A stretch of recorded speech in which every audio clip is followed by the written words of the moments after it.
Therapist by day, dawn before dawn.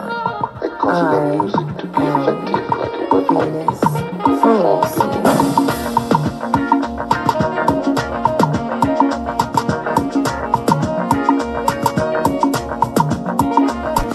Therapist by day, dawn before dawn. I am Venus Feroci. You got to warm up these days. So let's get into it. Venus Feroci here. Welcome to the Goddess Diaries. It's such a pleasure to have you here with me when it comes to intimacy issues. Let's talk about relationships. So often, we would find couples in a relationship where one is anxious, one is avoidant. And if they create enough of, this this incompatibility, it'll also spill over into their relationship and come up in physical intimacy. And what it'll often look like is one person not being open to sleeping with their partner. And sometimes this may have something to do with your partner no longer being sexually attracted to you. Sometimes it is because your partner has an avoidant attachment style. They are not quite comfortable with vulnerability, with closeness, with physical intimacy. And often if you're with an avoidant, you're probably anxious or will become anxious at some point. And it's because of the constant push and pull that'll come up. So what I've noticed is some women will find themselves in a situation where in which they don't feel like they're enough for their partner. And let's not consider this to be a thing because your partner is no longer attracted to you. Let's say your partner is attracted to you. Well, why are you guys not having consistent sex? I would say one, I'd highly suggest getting like a couples therapy or finding some type of intimacy coach. I think that, depending on how bad the issue is or how long you guys have been having intimacy issues, you might need to go to couples therapy for it. But other times it's something that you can talk to your partner about. Sometimes, the avoidant partner might be dealing with avoidant issues such as what's that thing called? Performance anxiety. So sometimes whenever someone is avoidant, it's because they have some type of performance anxiety, and performance anxiety can result in someone having, let's say, erectile dysfunction. But dysfunction is not necessarily, it presents itself as a physical issue. But a lot of the times when I find that if it's not due to biological reasons, most times it's due to emotional dysfunction. The relationship is toxic. You guys are no longer aligned. So it's like, it's hard to kind of mate with your partner if there's ambivalence between the two. I've found circumstances where in which two people are absolutely, they love each other, they have love, but the passion is gone. So now there's not that fire, that flame to kind of assist with, the intimacy coming up in the spur of the moment. Sometimes we find the avoidant partner feeling pressured just by their partner being ready for sex. And because they're not in that place, now there's like this pressure around, oh my God, she wants something from me of which I cannot give. And other times, the woman that would be on the end of that, she would feel rejected. She would start to feel as though maybe she's doing too much. Maybe there's something that she's doing that's causing anxiety in her partner. And technically, she's not doing anything but looking cute and maybe being in heat. But even if she's not displaying any overt behaviors that says, hey, I'm ready, come and get me, the partner just by, can be on edge or feel as though, oh my God, I feel as though she might be in the mood. I don't have it to give. And then you might see your partner pulling away.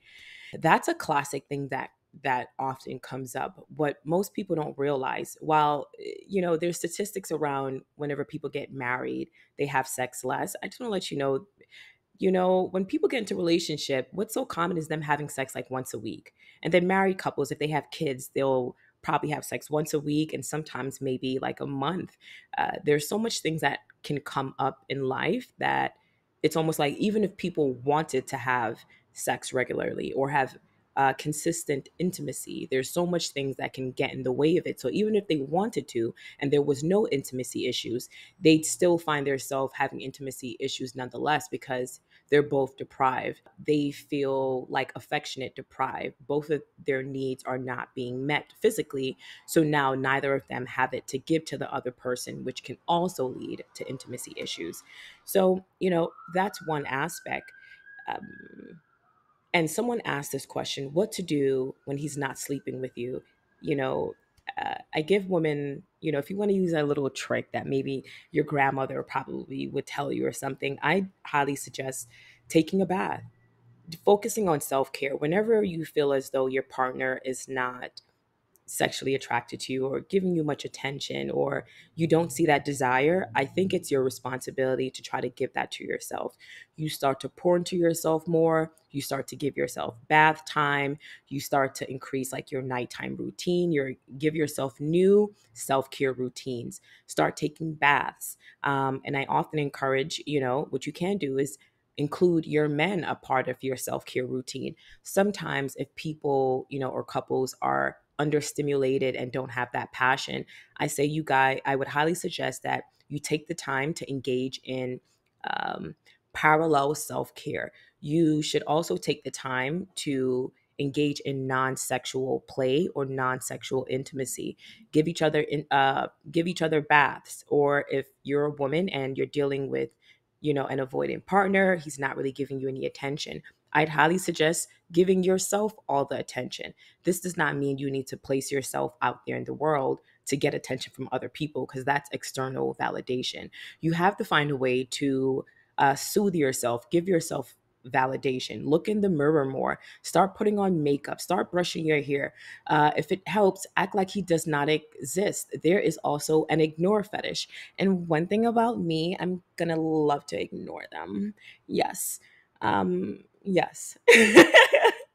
But aside from that, I feel like that can also be kind of healthy. It can kind of light a fire. Men do love a chase, and let's say they don't like a chase. I feel like being creating a little bit of a incentive in your relationship sometimes can be quite healthy. you know when I think about couples inside, let's say in the more kink community, every now and then, if they're open to DS dynamics, I would say out of nowhere, start asserting your dominance. Let someone initiate it, right? Someone must submit. You know what I mean? Someone must dominate, right? So it's almost like someone taking the wheel in order to initiate play and intimacy. And I think that if you have a strong enough bond, your partner might be receptive to that. But backtrack a little bit, as far as, if you're a single person, I would say I would highly suggest pouring into yourself to attract more mates. If you're in a relationship, I would say center yourself more, give your more self-care and attention. But if you and your partner both want to work on that, I would highly suggest doing self-care routines together. Like you and your man do facials, get like at home spa day. Make sure like there's no pressure. Like you're trying to still fulfill the intimacy needs as a couple without the pressure around trying to meet this sexual need, right? I feel like a lot of the times when people, yes, we can have biological needs, but I find that whenever someone feels like they really need sex, they're probably intimacy deprived, like emotionally deprived.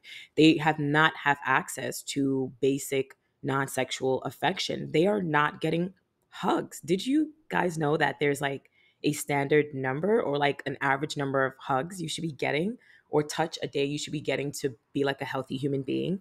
Because as you know, the same way in which when you're born and you're a child, infants can die without touch. As adult, you won't die without touch, but the lack of touch and touch deprivation will lead you to a very depressed state in which you want to die, right? So it's like the self wanting to off the self because the self is not getting what it needs to soothe the self and feel love, right? So I find like, we have to keep in mind that oftentimes we'll get caught up in trying to meet this physical intimacy need or meet our intimacy needs through physical aspects, when in reality, if you had taken the route to have your emotional needs met or your psychological or your mental needs met, right? Communication, having those deep discussions about nothingness and seeing where it goes, you probably wouldn't even miss sex as much. Maybe it's companionship. It's almost like your intimacy deprived, right? Touch deprived.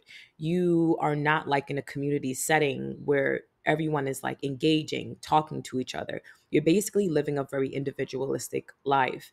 That right there will catch up to you. So find that in this epidemic where so many people are like single or the dating scene, it's like, not for me. I find that people still need to find a way to meet their intimacy needs somehow. And it has to be healthy, right? And it's so important for you to have boundaries because so often you don't realize, like, you don't know that you need to have something until someone violates you in that way that causes you to realize, oh, I don't like the way this made me feel. I don't want to feel this way again, and then you get to a point where you have to learn to have discernment to stay away from people that are built like that, because you deserve to be free and feel safe and not have to worry about consent or if someone's going to violate a boundary. You have to get to a point where you can be connected and aligned with someone enough where there's enough energy exchange for you to feel like you don't have to worry about those things, you know and this will only come up through emotional connection, mental connection, consistency, intentions, planning, um, like being aligned, connection. That's the only way you're ever going to know what it means to experience deep, fulfilling intimacy. The kind where you don't feel like you have to run away after. And it's because you don't trust yourself because you can't figure out if the person you done slept with is even ideal. But you can't do that if you don't take the time, you know? Sometimes you got to let these men know, like, I understand what you want, but I need you to understand, like, I know how I'm built. If you need someone that is more readily available for physical intimacy, I'm not that person, but I respect if that's what you want. I just know like that's not for me. And sometimes we get caught up in hookup culture and that does not meet our intimacy needs. It actually creates like crackhead vibes. It turns us into crackheads. Yeah, I don't know how else to put it, but it's getting drunk often off of that chemical cocktail that we get through quick chemistry. It's instant gratification, and we're left feeling like, what the fuck was that? And why do I feel like I want more? It's crack. It's insufficient. It's not enough, right? You're getting McDonald's when it's really steak and potatoes that you need, right? So I often tell you women too, like, stop going to Pound Town so quick, for the other women that probably, want intimacy and are thinking about it and wondering, can I, explore my needs in a casual way? Yes, you can try that. But at the end of the day, you have to think about what is it that you truly want? Because what you don't want to do is find yourself going out there trying to have your needs met casually. I feel like men are more fit for that. But with women, we have the biological makeup where in which if oxytocin increases the desire for affiliation. So when women have sex casually, there is a higher probability of us wanting to be with a man. Other times, a woman might be able to have casual sex with a guy, but usually it's only under the circumstances where in which she's so sure that she doesn't want to be with him. Like maybe she thinks like financially he cannot give her the life that she wants, or maybe like culturally they don't share the same values. So even if he had the money, it's like, yeah, me and him are not aligned. So women can probably have scheduled or casual sex with this person. It's like a play partner. But other times, if you're a woman that you want a relationship, you crave companionship, you're a lover girl, having sex casually, no, I would say you're probably better off getting like a mister or a sugar daddy or a sub daddy. And, depending on how that goes, if you find that you like him enough, maybe there's room for sexual intercourse. But at the same time, take it from someone that have maintained misters and sugar daddies and sub daddies without sex. I've had my intimacy met in other ways, such as play. I'm a big fan of non sexual contact. What's that word I'm looking for? I'm a big fan of type of contact where it's affectionate, but it's not sexual, more sensual. I'm a big fan of sensual intimacy. So for me, I was able to have my intimacy needs fulfilled through massages, my feet being played with, being able to engage in like different type of role play. So that was fun. And also for me, I am always really fulfilled through emotional connection and play and being able to have long mental stimulating conversations. I can go without physical intimacy. And also, too, I'm a big fan of pleasuring myself. So, everyone is different. So you have to find a way to know what's for you. So if you're a girl that's anything like me, or you're a lover girl, casual sex might not be for you. Casual sex was never for me. Did I give it a try? Yeah, but I could never quite do it right. I'll explain what that means in a different video, but I want to focus on what's coming up here, and it's intimacy issues. Which makes me think, I wonder if I should talk about if it's worth discussing my own personal intimacy issues, and how I've been navigating that and still find a way to be fulfilled and make it work in the absence of having what I truly desire, which is a loving, committed relationship where I can have consistent sex in a safe space with someone that's giving, yeah, we're going to ride this out forever.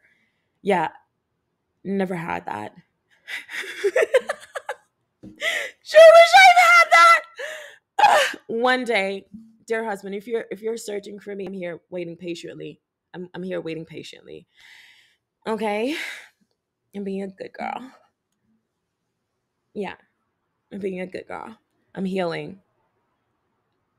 I'm taking my time. It's so difficult. Yeah. I'm just letting you know, if you just happen to come across me at this juncture, I might be extremely feral, as in, like, not even in the sexy way. I might have the strong urge to knock your head between the washer and the dryer, because I am just like so frightened by man. Yeah. I'm not sure if I'm ready to be vulnerable, but you know what? I feel like if you can lead me in love properly, like respectfully, I will submit nastily. I mean, naturally. Yeah. Whatever that means, Dad. But anyway, I'm going to take a pause right here. But anyway, thank you guys for coming and listening.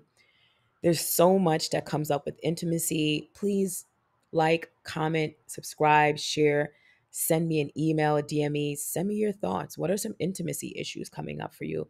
Is there anything that came up with me that resonates with you? I'd love to know. But until then, thank you for coming to the Goddess Diaries. That is all. Focus by day, dawn before dawn. I am Venus.